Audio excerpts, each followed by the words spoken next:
Dios les bendiga, mis amados hermanos. Qué bendición estar con ustedes compartiendo mi cuaderno espiritual.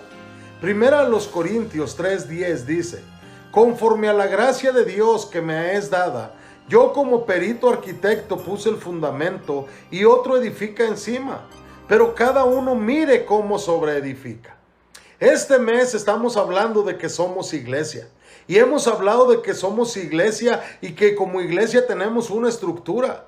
Y que la estructura tiene como principal labor perfeccionar a los santos. Y que todo esto lo hacemos con el propósito de edificar la iglesia, el cuerpo de Cristo. Es por eso que ha sido importante lo que hemos visto esta semana. Principios para poder edificar. Al leer el pasaje de hoy, nos damos cuenta de que Pablo mismo era el perito arquitecto del proyecto en Corinto. Perito arquitecto es una palabra en griego y como podemos imaginar, pues es de donde viene nuestra palabra en español de arquitecto.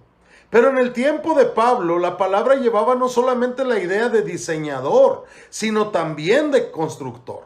Entonces, Pablo, él era una combinación entre arquitecto y constructor. Como apóstol, la especialidad de Pablo era echar los cimientos. A lo largo de los años desde su conversión, el Señor había usado a Pablo para establecer e instruir a muchas iglesias en toda Asia Menor, en Macedonia y en Grecia.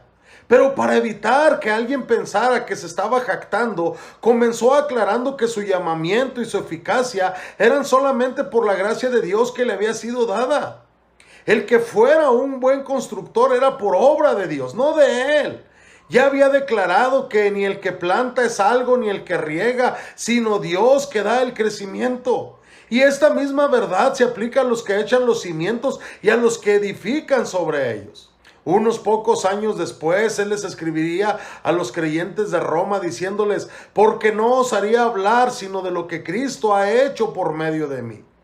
Su gran éxito como especialista apostólico de cimientos se debía exclusivamente a Dios. Él decía: por la gracia de Dios soy lo que soy, y su gracia no ha sido en vano para conmigo. Antes he trabajado más que todos ellos, pero no yo, sino la gracia de Dios conmigo.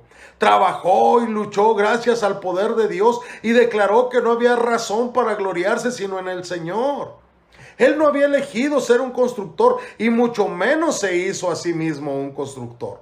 Él fue hecho constructor, él fue hecho ministro por el don de la gracia de Dios y se consideraba a sí mismo como el más pequeño de todos los santos. Él animaba a las personas a que no lo alabaran sino a que oraran por él.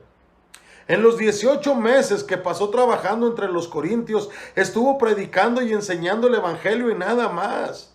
De esa forma él demostró que él era un buen perito arquitecto. Esa expresión en este contexto tiene que ver no solamente con la sabiduría espiritual, sino también con lo práctico, con las habilidades.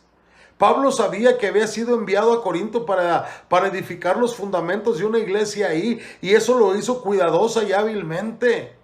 Él llegó y trabajó, pero luego él se dio cuenta que los cimientos solamente son la primera parte de la construcción.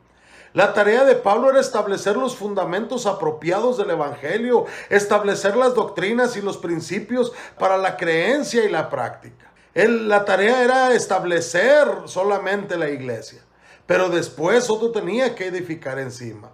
En el caso de Éfeso, esa persona fue Timoteo. En el caso de Corinto fue Apolos.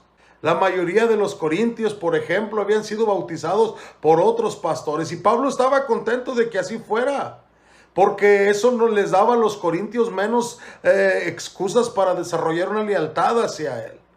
Dice el pasaje: pero cada uno mire cómo sobreedifica. Esto es algo que debe ser una acción continuada. Todos los creyentes vamos a lo largo de nuestra vida y de nuestra historia edificando sobre Jesucristo. Los evangelistas, los pastores, los maestros y cada persona debe estar vigilando lo que sobreedifica.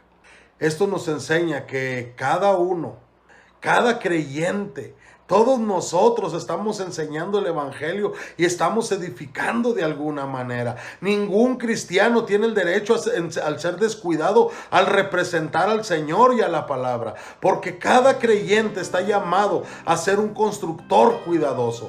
todos tenemos la misma responsabilidad. Que el Señor te bendiga.